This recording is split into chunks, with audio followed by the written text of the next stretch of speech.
बुद्धिमतिदे आराध्यमूरेश्वर चिन्ताक्लेशदरिद्रदुःखवघे देशान्तरापाठवे महागणपतये नमः गन्धाक्षरविश्वे सम्पूज्य प्रार्थनां पूर्वकं नमस्कारान् करोमि वक्रतुण्डमहाकाय सूर्यकोटि समप्रभ निर्विघ्नं कुरु मे देव सन्निधिं कुरु गंगे जय यमुने जय गोदावरी सरस्वती नर्मदे सिंधु कावेरी जलेस्मिन् सन्निधिं कुरु अम्बे अम्बिके बालिके नमानयति कृष्णेन ससत्यश्वगाः सुभद्रिकां गां वेलवासिनीं वरीं कुलस्वामिनी आशापुरीदेवी नमो नमः सौभाग्यप्रदद्रव्याणि ॐ सर्वमङ्गलमाङ्गल्ये शिवे सर्वार्थसाधिके शरण्यं जगदम्बायै नमः जगज्जनन्ये विश्वमातायै नमो नमः प्रार्थनापूर्वकरी देवी नारायणी नमोस्तुते कुलस्वामिने जगदम्बायै नमः देवाय अर्पणम् अस्तु अर्पणम् शिवपरिवाराभ्यां नमो नमः साम्ब सदा शिवसाङ्गसपरिवाराभ्यां नमः सौभाग्यपरिमलद्रव्याणि समर्पयामि अम्बे अम्बिके बालिके नमानयति कृष्णेन ससत्यशवगाः सुभद्रिकां गां वेलवासिनीं ह्रीं जगदम्बायै नमः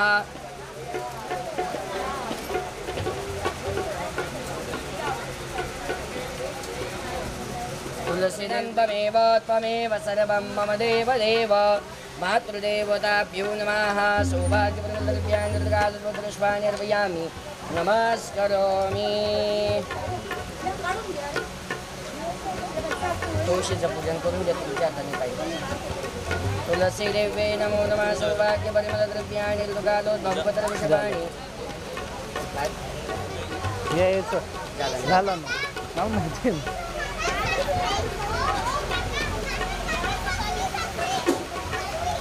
इथले का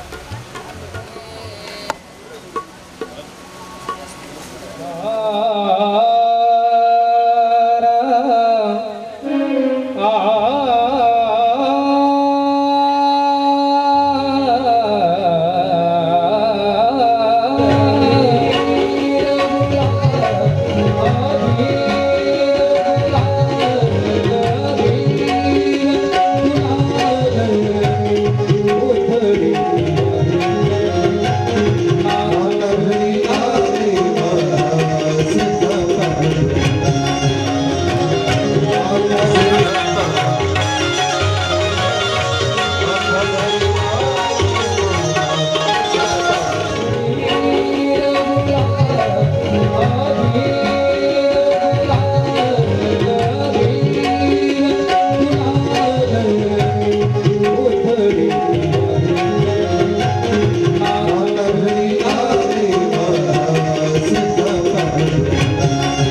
कुलस्वामिन्यै नमः। ॐ अनादिसोऽहं कुलस्वामिने नमः। ॐ अनादिसोऽहं कुलस्वामिन्यै नमः। ॐ अनादिसोऽहं कुलस्वामिने नमः। ॐ अनादिसोऽहं कुलस्वामिन्यै नमः। ॐ अनादिसोऽहं कुलस्वामिने नमः। ॐ अनादिसोऽहं कुलस्वामिन्यै नमः। ॐ अनादिसोऽहं कुलस्वामिने नमः। ॐ अनादिसोऽहं कुलस्वामिन्यै नमः।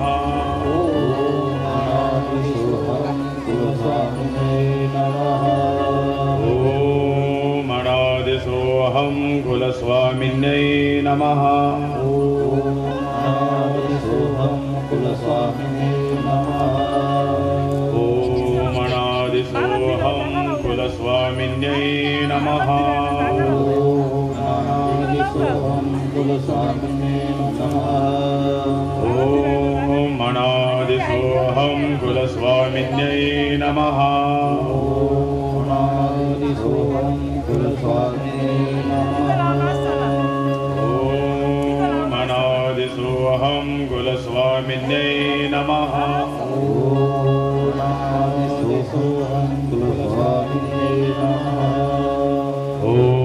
अनादिसोऽहं कुलस्वामिने नमः। ॐ अनादिसोऽहं कुलस्वामिन्यै नमः। ॐ अनादिसोऽहं कुलस्वामिने नमः। ॐ अनादिसोऽहं कुलस्वामिन्यै नमः। ॐ अनादिसोऽहं कुलस्वामिने नमः। ॐ अनादिसोऽहं कुलस्वामिन्यै नमः। ॐ अनादिसोऽहं कुलस्वामिने नमः। ॐ अनादिसोऽहं कुलस्वामिन्यै नमः।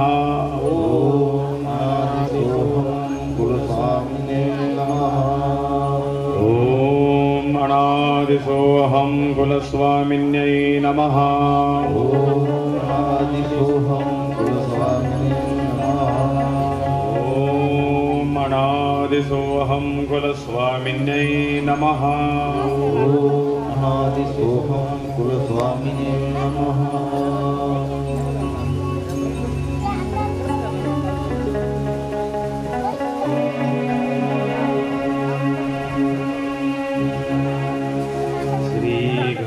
श्रीगणेशाय नमः।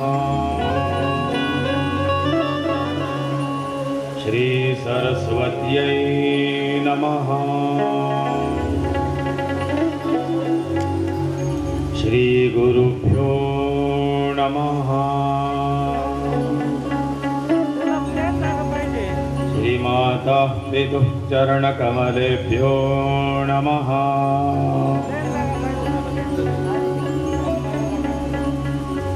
एकदन्तो महाबुद्धि सर्वज्ञो गणनायका सर्वसिद्धिप्रदो देवो गौरीपुत्रं विनायका प्रणम्य पार्वतीनाथम् विष्णु सूर्य तथाम्बिका गणेशं विघ्नहर्तारम् श्रीगुरुचरणाम्बुजम् विनायकं गुरुं भानुं ब्रह्मा विष्णु महेश्वरम् सरस्वतीं प्रणम्यातो वेदवान् कार्यार्थसिद्धये गणनाथ सरस्वती रवि शुक्र बृहस्पति पंचेतान् स्मरे नित्यं वेदवाणीं प्रवर्तये सर्वस्वरूपे सर्वेशे सर्वशक्ति समन्विते भयभ्यस्त्राहिणो देवी दुर्गे देवी नमोस्तुते उमा गौरी शिवा दुर्गा भद्रा भगवती तथा कुलदेवी तु चामुण्डा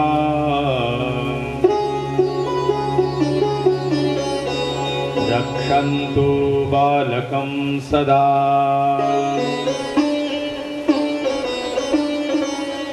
दुर्गे स्मृता हर्षि भीतिमशेषजन्तो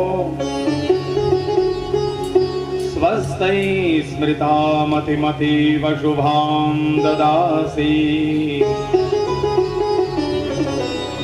दारिद्र्य दुःख भयहारिणिका त्वदन्या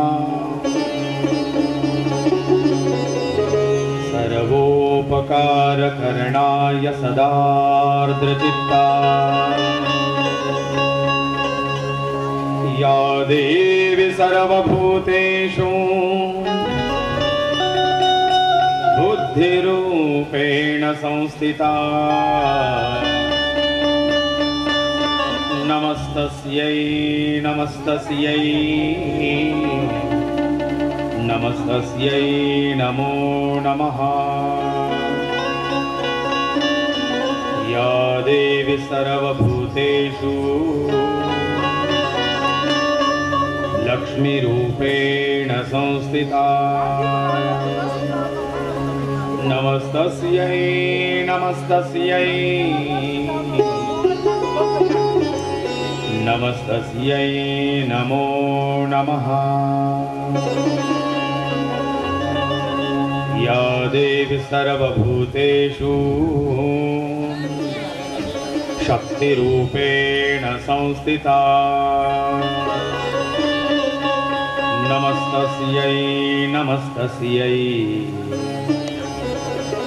नमस्तस्यै नमो नमः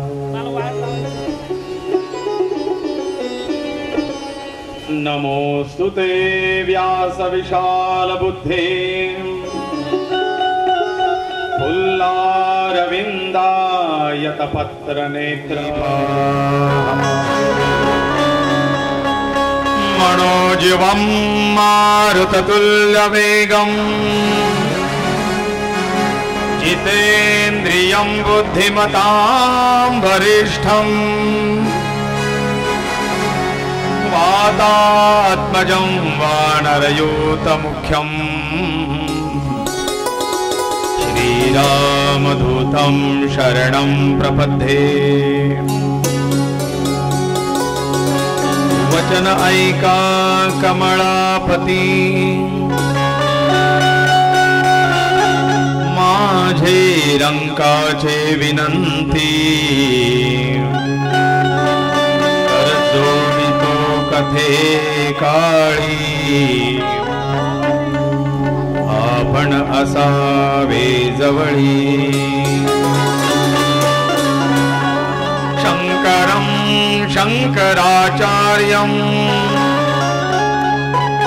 केशवं बादरायणं सूत्रभाष्यकरो वन्दे भगवन्तौ पुनः पुनः आदिशक्ति जगदंबा माता की तिने वेळी तिने काळे तिने लोके या अंबेचा तिने वेळी तिने लोके तिने काळे कुलस्वामिनीचा उदे अंबे उदे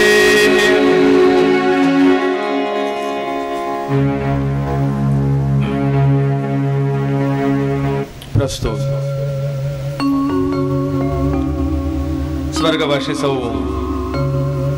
कमलदेवी लक्ष्मण शिरुडे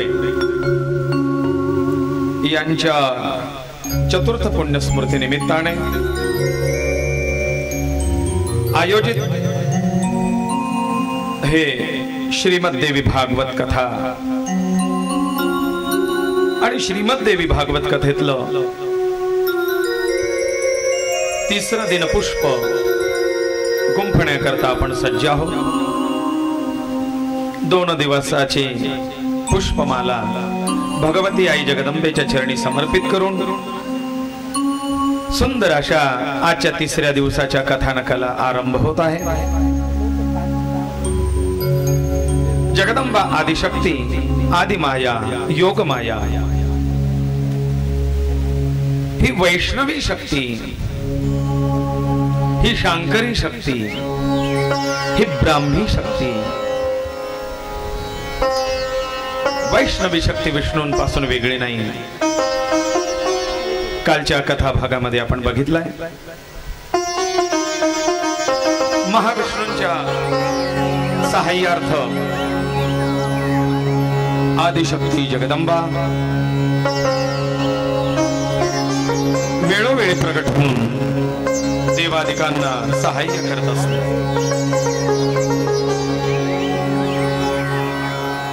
भगवान गोपाल कृष्णांना जांबवंतांशी युद्ध करण्यात यश मिळावं आणि त्यांचा विजय होऊन ते लवकरात लवकर परत यावे याकरता केलं जाणारं देवी अनुष्ठान भगवान श्रीकृष्णांच्या पिताश्रींनी म्हणजे वसुदेवांनी केलं.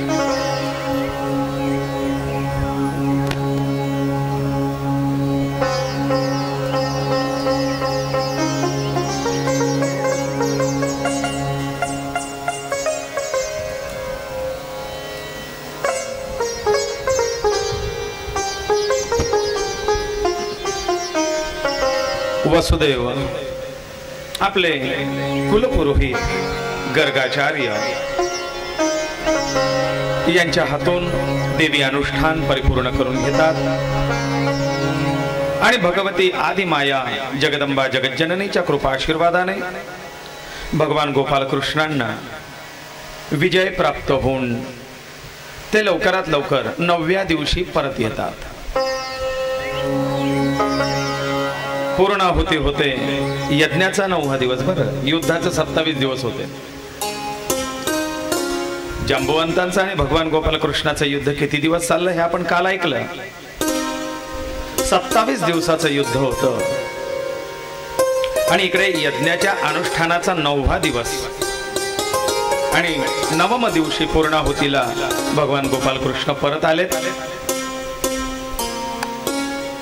आनंदी आनंद झाला, आनंदोत्सव झाला.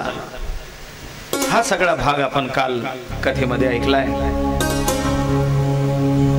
भगवान महाविष्णू योगमाया आजच्या दिवसाला आषाढी एकादशी, इलाच दुसरं नाव आहे देवशयनी एकादशी. या देवशयनी एकादशीची कथा आपण काल बघितली की या देवशयनी एकादशीच्या दिवशी भगवान महाविष्णू योग मायेच्या स्वाधीन होऊन योग निद्रेमध्ये संलग्न होतात. त्यांची योग निद्रा या देवशयनी एकादशी पासून म्हणजे आषाढी एकादशी पासून कार्तिकी एकादशी पर्यंत ते योग निद्रेत असतात. आणि काल आपण हेही ऐकलं की याच कालावधीमध्ये आसुरी उपद्रव सुद्धा वाढतात.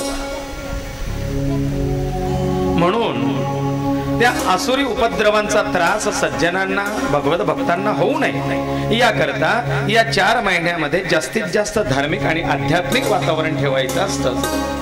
म्हणून जिकडे तिकडे दिंड्या, भजन, कीर्तन, पूजन, यज्ञया, कथा, प्रवचन, सत्संग आदी चालतात. अधिकाधिक धार्मिकता किंवा धार्मिक वातावरण हे असलं म्हणजे त्या असुर प्रवृत्तींचा उपद्रव आपल्याला होणार नाही। याकरता या 4 महिन्यामध्ये कथा कीर्तनांसाठी प्रशस्त काळ सांगितला आहे। म्हणून आपण आपल्या या देवी भागवत कथेसाठी निवडलेलं मुहूर्त गुप्त नवरात्र आणि आषाढ श्रावण भाद्रपद अश्विन कार्तिक या 4 महिन्यामध्ये केव्हाही उत्तम असा दिवस पाहून आरंभ करता येतो। योग असा सुंदर आहे। काल भगवान महाविष्णूंच्या योग निद्रेची कथा ऐकली आणि आज भगवान महाविष्णू योग निद्रिस्त होणार आहे। तो दिवस आषाढी एकादशीचा म्हणजे देवशयनी एकादशीचा शुभ अवसर आपल्याला प्राप्त होतोय। अनेक पांडुरंगांची भक्त कोणी 8 दिवसापासून, कोणी 15 दिवसापासून, कोणी महिन्याभरापासून आपापल्या गावातून निघालेले आहेत। पायी पायी पायी पायी पंढरीची वारी करतायत, पंढरीच्या दिशेने चालू लागतायत आणि कधी एकदाच त्या पंढरपूरला जाईन आणि त्या माझ्या पांडुरंग परमात्म्याला भेटीन, डोळा पाहीन, अशी उत्कंठा लागलेला हा वारकरी, अशी उत्कंठा लागलेला हा पांडुरंगाचा भक्त पंढरीला जाऊन पोहोचतो आणि पांडुरंग परमात्म्याला आपल्या डोळ्यांनी पाहिल्यानंतर रूप पाहता लोचनी सुख झाले हो साजनी असं म्हणून तृप्त झाल्याची भावना करत असतो। एक आत्मिक समाधान, तृप्ततेची भावना मनामध्ये असते। क्षणभर दर्शन घडतं, महिनाभर पायी चालून 24 तास, 48 तास, 72 तास त्या बारीमध्ये रांगेमध्ये उभं राहून, महिनाभर चालून 24 तास, 48 तास, 72 तास त्या बारीमध्ये उभं राहून दर्शन परमात्म्याचं किती वेळ मिळतंय? काही क्षणभर, पण तरी त्या क्षणभर दर्शनाने वर्षभर तृप्ततेची भावना त्याच्या मनामध्ये असते। असं ते भगवंताचं स्वरूप। चला, या आषाढी बद्दल आपण काल काही भाग ऐकलाय। कर्तव्य आहे की जो पर्वकाळ आपल्याला प्राप्त झालाय याच्याबद्दल थोडं कथानक ऐकावं आणि मग पुढे चालावं। कारण विष्णू आणि जगदंबा हे काही वेगळं तत्व नाही, शिव आणि शक्ती हे वेगळं तत्व नाही, ब्रह्म आणि ब्राह्मी हे वेगळं तत्व नाही। आणि म्हणून या देवशयनी एकादशी बद्दल एक महात्म्य सांगतो। देवशयनी एकादशी किंवा आषाढी एकादशी म्हणजे काय हे आपण काल सुद्धा ऐकलंय। मग या एकादशीला विशेष महात्म्य असं का प्राप्त झालं? एकादशी महात्म्य नावाच्या ग्रंथामध्ये त्याचा उल्लेख येतो। एकादशी महात्म्य नावाच्या ग्रंथात प्रत्येक एकादशीचं एक विशेष वैशिष्ट्य आपल्याला वाचायला मिळतं। मग या देवशयनी आषाढी एकादशीचं महात्म्य सांगताय।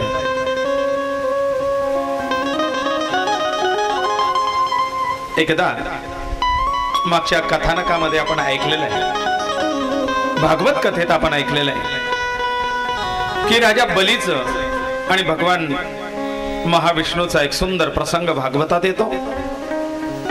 राजा बली यज्ञ करतात आणि या यज्ञामध्ये याचक म्हणून भगवान महाविष्णू त्या बटू वामनांचं एक अवतार घेऊन यज्ञशाळेमध्ये प्रवेश करतात। राजा बली वामनांची पाद्यपूजा करतात। सुंदर असं ते मनमोहक वामन रूप पाहून बलिराजा तर मोहित झालेत। पाद्यपूजन झाल्यानंतर दक्षिणा देण्याची वेळ आली आणि मग बलिराजाने सांगितलंय, म्हणले बटो काय दक्षिणा हवी आहे तुम्हाला? मी प्रसन्न आहे, मी ठरवून दक्षिणा देणार नाही, तुम्ही मागाल ते दक्षिणा देईल। तुम्ही मागावं आणि मी द्यावं. वामन बटू अवतारात असलेले भगवान राजाला सांगतात, राजा मी विद्यार्थी दशेत आहे आणि विद्यार्थ्याला पैशाचा मोह नसतो, धनाचा मोह नसतो, आणि मी धन घेऊन तरी काय करणार, म्हणून द्या द्या द्या माझा विद्या धन द्या. धन द्यायचं असेल तर विद्या धन हे कमवणं विद्यार्थ्याचं प्रथम कर्तव्य आहे. मला विद्यार्जन करायचं आहे. पण महाराज, आपण माझ्या यज्ञशाळेत आलेला आहात, विना दक्षिणा परत जाऊ देणं हे मला योग्य नाही, माझं कर्तव्य आहे. आलेल्या गुरुजींच्या हातावरती काहीतरी दक्षिणा दिली गेली पाहिजे. आणि आपण तर आणखीन विद्यार्थी आहात, वेदाध्ययन करतात. विचार करून सांगा. वामनराज सांगतात, राजा द्यायचंच असेल तर संध्या वंदन करण्यापुरता आणि सूर्यनमस्कार घालण्यापुरती जमेल एवढी जमीन मला दे. किती लागते राजा? कितीही प्रॉपर्टी असली तरी आपल्या स्वतःच्या वाट्याला 3 पाऊल जमीन येते.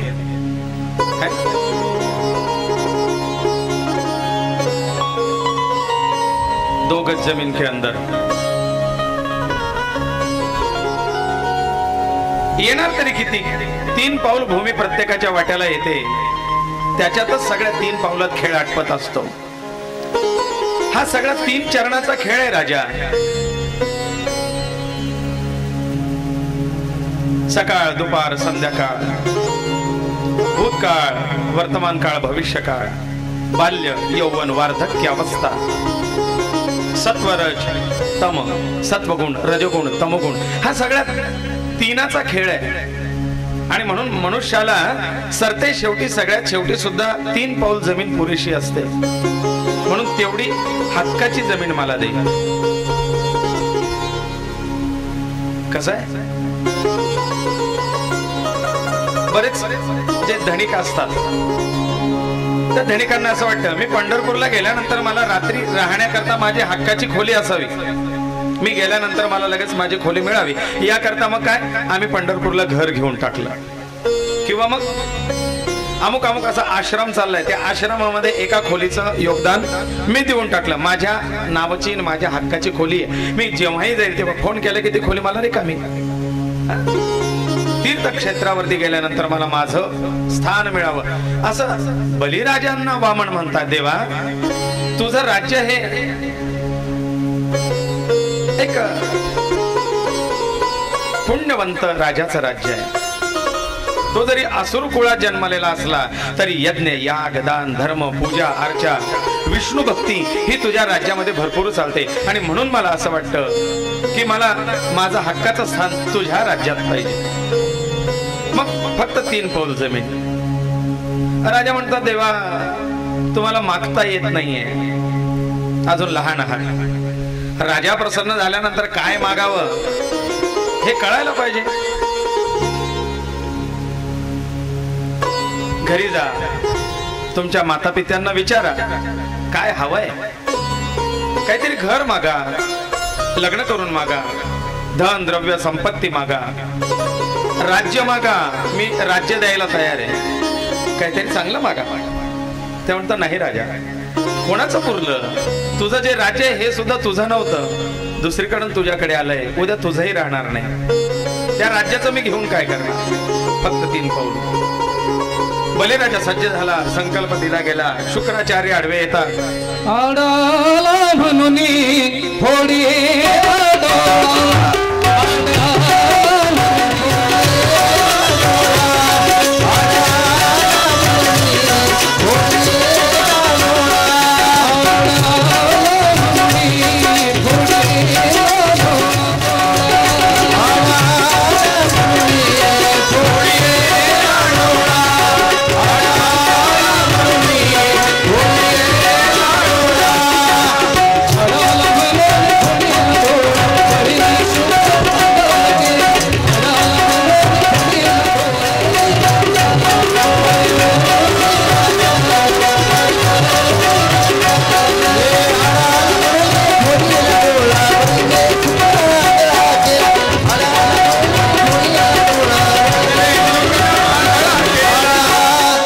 हरिमूर्ती गाता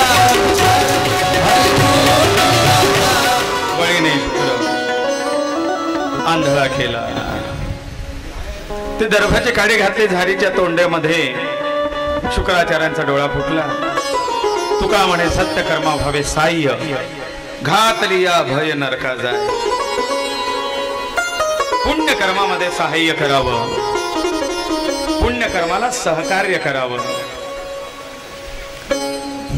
नसेल सहकार्य करणं आणि सहाय्य करणं तर निदान त्यांना नावं ठेवून त्यांचं मनोबल खच्चीकरण तरी करू नये. त्याचा दंड भगवंत या ठिकाणी शुक्राचार्यांना देतात. एक डोळ्याने शुक्र आंधळा केला. 3 पग धरती मोजले गेली. पृथ्वी, आकाश, पाताळ, स्वर्ग सगळं काही 2 पावलामध्ये व्याप्त झालं. काल सांगितलं मी, हा जो विराट अवतार झाला पाताळापासून स्वर्ग लोकांपर्यंत व्यापली गेली. या व्याप्तीच्या वेळेला जांबुवंतांनी त्यांच्या एका पायाला 7 प्रदक्षिणा केल्या होत्या. आणि भगवंताच्या या अवताराला त्रिविक्रम अवतार असं म्हणतात. वामन अवतार वेगळा आणि त्रिविक्रम स्वरूप वेगळं. संकल्प झाला 3रं पाऊल कोठे ठेवू. राजाने आपलं मस्तक दिलं. तू कहने बाली तू कहने बाली तू कहने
देह तर भगवंताची देण आहे, पण कर्म बरे वाईट ते आपली स्वतःची असतात. कारण कर्माचं स्वातंत्र्य भगवंताने आपल्याला दिलेलं आहे. आणि म्हणून देवा, ही माझी सगळी कर्म मी तुम्हाला अर्पित करतो. त्याच्यावरती माझं आपलं पाऊल माझ्या मस्तकावरती ठेवा. यद यत कर्म करोमि तत्तदखिलम शंभो तवाराधनम. त्याप्रमाणे जी जी माझी सगळी कर्म आहे, ही संपूर्ण कर्म मी तुम्हाला अर्पण करतो. ठेवा तिसरं पाऊल व्याप्त झालं. आता सांगितलं, राजा आता कुठे राहशील? कारण हे सगळं स्वर्ग मृत्यू पाताळ सगळं तू मला अर्पण केलंय. एवढंच नव्हे, तुझा देह आणि तुझी बुद्धी, तुझी कर्म सुद्धा तू मला अर्पण केले. आता तुझं काय राहिलं? देवा, माझं म्हणण्यासारखं माझ्याजवळ आता काहीही नाही. माझं ते काहीच राहिलं नाही. हे सगळं तुझंच आहे. कारण माझं माझं माझं म्हटलं ते सगळं व्यर्थ आहे. मग आता भगवंत आपण सांगाल त्याप्रमाणे नारायणाने सांगितलंय आता इथून पुढे माझ्या आज्ञेने माझा सेवक म्हणून राज्य करायचं. मान्य. मग आता तुला स्वतंत्र राज्य, कारण या भूतलावरती मनुष्य जीव हा असुरांना राक्षसांना भीतो. राक्षसांचा उपद्रव त्यांना होऊ नये म्हणून तुमचं स्वतंत्र असं राज्य तयार करा. तुम्हाला पाताळात स्थान देतो. भगवंताने पाताळाचं राज्य स्वतंत्र बलिराजाकडे सोपवलं आणि पाताळ नगरीचा राजा बलिराजांना केला. पण राजा, मी तुझ्या दातृत्वावरती दानशूरतेवरती प्रसन्न आहे. तुला काही मागायचं असेल तर मागून घे. राजा म्हणतात देवा द्यायचं आहे. म्हणले हो. मग माझ्या आजोबा पंजोबांपासून चालत आलेली तुझी भक्ती, निर्लस भक्ती, करण्याशक्ती, तुझी भक्ती यामध्ये माझा खंड पडू नये. आता मी तुझ्यापासून दूर जातोय देवा. मी पाताळ नगरीत राहीन, तू वैकुंठात राहतोस. तुझी माझी गाठभेट कधी व्हावी? तू तुझा सगळा व्याप सोडून माझ्याकडे येशील कसा? मग माझं एकच मागणी आहे, तू पाताळ नगरीत माझ्या समोर राहा. तू पाताळ नगरीत माझ्या सदैव समोर राहा. सकाळी उठलो की तुझं दर्शन आहे, उठल्याबरोबर तुझं दर्शन व्हावं. नारायण म्हणतात मान्य, तथास्तु. त्या दिवसापासून नारायण स्वतः पाताळ नगरीमध्ये बलिराजाच्या नगरीत राहू लागले. बलिराजाच्या राजवाड्यात राहू लागले. बलिराजाच्या कक्षेत राहू लागले. सदैव बलिराजाच्या सान्निध्यात भगवंत आहे. बराच काळ गेला, हे अजून येत नाही. म्हणून लक्ष्मी मातेने जरा चौकशी केली तर नारद मुनींच्या तर्फे निरोप लागला की हे पाताळ नगरीत निवासाला गेलेले आहे सध्या. हल्ली मुक्काम पाताळ नगरी. लक्ष्मी म्हणते मग हे यायचे कसे? म्हणले नाही, येणार नाही ते. त्यांनी आता वचन दिलंय आणि जोपर्यंत राजा स्वतः सोडत नाही तोपर्यंत ते सुटका नाही त्यांची. तुला काहीतरी उपाय करावा लागेल. तुम्हीच सांगा नारद मुनी, तुम्ही चतुर आहात, काय करावं? नारद मुनी म्हणतात ऐकाल तर सांगतो. म्हणले सांगा. म्हणले आता नारळी पौर्णिमा येते. नारळी पौर्णिमेच्या दिवशी बलिराजाला येन बद्धो बलिराजा दानवेंद्रो महाबला, त्याला सूत्रबंधन करा. कारण नारळी पौर्णिमेचा दिवस हा एका बहिणीच्या आणि भावाच्या अतूट नात्याचा दिवस आहे. मग तुम्ही भेटायला जा आणि बलिराजाला भाऊ म्हणून ओवाळ घाल. लक्ष्मी माता पाताळात जाते, बलिराजाला भाऊ म्हणून ओवाळते. बलिराजा म्हणतो माय खरंच मला बहीण नाही. आज तू जीवा भावाची बहीण भेटलीस. कोणाचं कष्ट, कोणाचे आशीर्वाद फुकट घेऊ नये. सांग तुला काय देऊ? म्हणले दादा द्यायचाच असेल तर तो द्वारपाल दे. जो तुझ्या दाराशी नेहमी उभा आहे ना तो द्वारपाल दे. बलिराजा म्हणतो समजलं, पण जसं देवाने त्याचं वचन पाळलं तसं मी पण माझं वचन पाळेल. तथास्तु. घेऊन जा म्हणले. आजपासून त्याला माझ्या वचनातून मी सुटका करतोय. देवबाप्पा निघणार लक्ष्मी मातेच्या सोबत. त्यावेळेला सांगितलं, म्हणले राजा तुझी फार इच्छा होती मी तुझ्या सोबत राहावं, पण त्रैलोक्याचा पसारा आहे, जबाबदाऱ्या फार आहेत, नाही राहू शकत. पण मी तुला वचन देतो, वर्षातून 4 महिने मी तुझ्या पाताळ नगरीत येत जाईन. तुझ्याकडे अशी एक आख्यायिका आहे की या देवशयनी एकादशीला जेव्हा देव योग निद्रेमध्ये निद्रिस्त होतात, समाधिस्थ होतात, त्यावेळेला ती वैष्णवी शक्ती म्हणजे भगवान परमात्मा पाताळ नगरीमध्ये राहतात आणि म्हणून देव झोपलेत असं म्हटलं जातं. ही दुसरी कथा आहे जी जवळजवळ आपल्याला ऐकण्यात नाही. का देव झोपलेत? तर इथे फक्त देव झोपलेत, पण देव त्यांच्या पूर्ण अंशाने पूर्ण तत्वाने हे पाताळ नगरीमध्ये बलिराजाजवळ गेलेले असतात. म्हणूनही ही देवशायिनी एकादशी. मग भगवत भक्त एका भक्ताकरता पांडुरंग परमात्मा गेला तर बाकीचे भक्त उगे कसे राहतील, म्हणून भक्तांनी मग मोर्चे काढायला सुरुवात केली. नाही चलेंगी, नाही चलेंगी, आपली मनमानी नाही चलेंगी. काय झालं म्हणले, मोकळं करा आमच्या देवाला, पाठवा लवकर वरती. आणि म्हणून हे जे मोर्चे जायला लागले पंढरपूरला. देवा आता हे चालणार नाही, परत या. कित्येक दिवस राहता तिकडे पाताळात. आणि मग कार्तिकेला पुन्हा देवाला बोलवायचं. आणि असे हे आषाढी कार्तिकीची वारी, आषाढी कार्तिकीची दिंडी, दोन भक्तांचा खेळ आहे, भक्तांचा प्रेम आहे. आणि त्याकरता भगवंताची होणारी धावपळ आहे. असा हा सगळा संतांचा आणि भक्तांचा खेळ, प्रेम भगवंताप्रती. दिंड्या जातात, अखंड भगवंताचं नामस्मरण आहे. माई जय जय विठोबा रखुमाई, जय जय विठ्ठल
पायवारी नामदेवांपासून ही सुरुवात झाली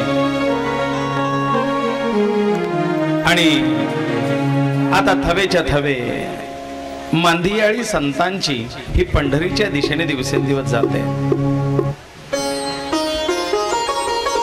बघा एक दिंडी, त्याच्यामध्ये काही वारकरी चालले. आता काय होऊन गेलं, चांगली लोक जातात पण त्यांना आपल्या स्वार्थाकरता स्वहित साधून घेण्याकरता त्यांना बदनाम करणारी किंवा त्यांचा फायदा घेणारे काही लोक त्याच्यात असतात. त्याच्यामुळे काही पंथ, काही संप्रदाय, काही नियम हे बदनाम होत जातात. एका दिंडीमध्ये 2 लोक जात होते आणि चालता चालता एका ठिकाणी जरा थांबायची वेळ आली. तेव्हा काही गाड्या नव्हत्या सोबत, दिंडीच्या सोबत गाड्या जात नव्हत्या. त्याच्यामुळे आपली वळकटी आणि आपले गाठोडे, ती शबनम, हे स्वतः आपल्याच पाठीवरती घ्यावं लागायचं. मग एका त्या व्यक्तीने दुसऱ्या त्याच्या जोडीदाराला सांगितलं, म्हणलंय आपण खणी पंढरपूरच्या दिशेने चाललोय बघ. असं उग चालणं काही योग्य नाही. हे दोघंच निघाले. हा, असं उग चालणं योग्य नाही. काहीतरी देवाधर्माच्या गोष्टी करत गेलं पाहिजे, काही संतांचे अभंग वगैरे याच्यावरती चिंतन करत गेलं पाहिजे. तो म्हणतो हो गड्या, खरं आहे. कारण सगळे महाराजांचे जे काही दिंड्या जातात, सगळे संत सत्पुरुष जातात, तर कुठे प्रवचन, कुठे कीर्तन, कुठे सत्संग, नामस्मरण, हे सगळं होत चालतंय. कुठे भारुड आहेत, कुठे अभंग आहेत. मग आपण असं उगम चालणं योग्य नाही गड्या. म्हणले सत्संग आहे, संतांची वचन आहेत.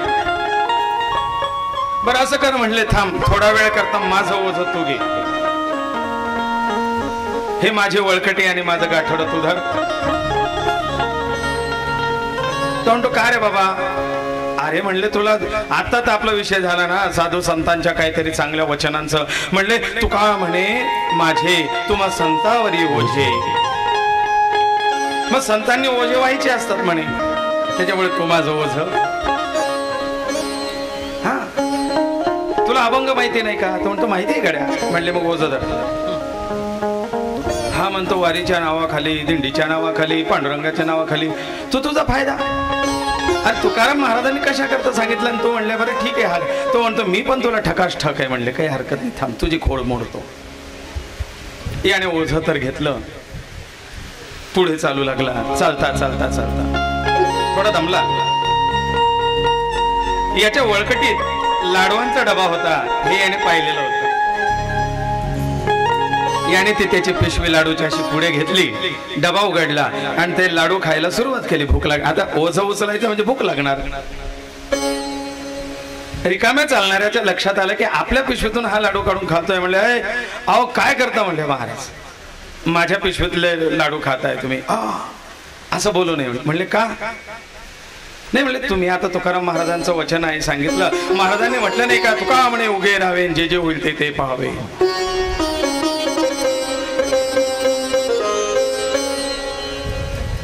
तो म्हणतो बरं ठीक आहे बाबा. पुन्हा पुढे चालले. चालता चालता लाडू खाल्लेत. हा संताप डोक्यावरती मनामध्ये होता. म्हणून याने याचे वळकटी ओढून घेतली. जाऊ द्या, नका धरू म्हणले. तुम्ही लगेच इकडे लाडू माझे संपवले, रस्त्यात भूक लागली तर काय करणार. आणि ते वळकटी घेतली आणि एक फटका मारून दिला. ते म्हणले काय वा काय असं तुम्ही मला फटका मारला, असं बोलायचं नाही. म्हणले का? करा क्षमा अपराध महाराज सिद्ध. संत वचनावरती चालायचंय. म्हणले तुम्हीच सांगितलं.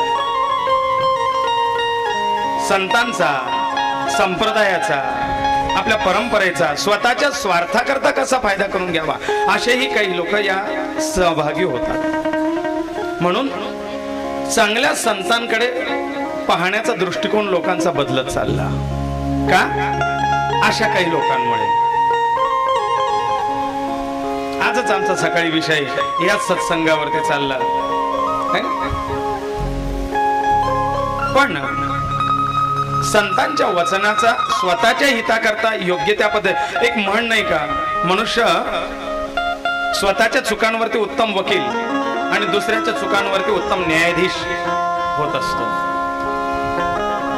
चूक आपली असेल तर ती झाकण्याकरता उत्तम वकिलाची भूमिका पार पडतो, पण चूक समोरच्याची असेल तर उत्तम न्यायाधीश पण होतो, म्हणजे लगेच न्याय देऊन मोकळा. त्याप्रमाणे संत वचनांचा स्वतःच्या स्वार्थाकरता फायदा करून घेणारे असेही काही गैरव्यवहारी लोक या मांदियाळीमध्ये सहभागी असतात. म्हणून अशा खोट्या लोकांपासून सुद्धा सावध राहावं. फसगत कुठे होऊ शकते. काय भुलला सिवरल्या रंगा उसडोंगा रसनवे डोंगा. म्हणून ते साधू तत्व ओळखा. आणि जर असं असेल तर मग त्या पांडुरंगाच्या मार्गात जाता जाता त्या पांडुरंगाच्या भगवत भक्तांच्या शब्दांचा, त्या अभंगांचा, त्यांच्या वाक्यांचा गैरवापर करणं योग्य नाही. ज्याला संतच कळाले नाही, ज्याला संप्रदाय कळाला नाही, ज्याला धर्म कळाला नाही, त्याने काशीला, पंढरीला, द्वारकेला, मथुरा, गोकुळ, अयोध्या, रामेश्वर, जगन्नाथ जाऊन उपयोग नाही का? कशाला जावं मग त्याने काशीला, ज्याला परमार्थच कळला नाही, हौस म्हणून. कशाला जावं पंढरीला, ज्याला तो पांडुरंग परमात्मा आणि पांडुरंगाची भगवत भक्तच कळाले नाही आणि त्यांचा उपदेशच कळाला नाही, तर मग का जावं? ज्याला संतांचा उपदेश कळाला नाही, संत काय सांगतात ते जर ऐकत नाही, तर त्याने पंढरीला जाऊनही उपयोग नाही, घरीच बसावं. कशाला जातो, कशाला काशी जातो रे